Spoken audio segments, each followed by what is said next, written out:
خبر شامل کرتے ہیں ورلڈ نیوز۔ HT پاکستان محمد سلیم کھوکھر کی اس رپورٹ کے مطابق پاک پتن میں روشنی، ویلفیئر سوسائٹی، سوشل ویلفیئر، بیت المال۔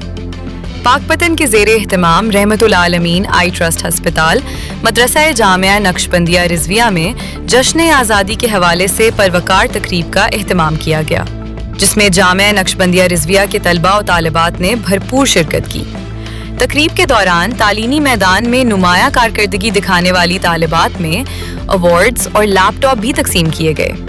تقریب کے میزبان پیر عامر لطیف صاحب اور حافظ سجاد صاحب، جبکہ تقریب میں Aamir Hayat Bhandara, madam Madiha Gilani, deputy director social welfare Pakpattan Shahid Sukhera, assistant director social welfare Pakpattan اور وقار فرید جگنو، صدر پریس کلب پاک پتن رجسٹرڈ سمیت دیگر شخصیات نے شرکت کی۔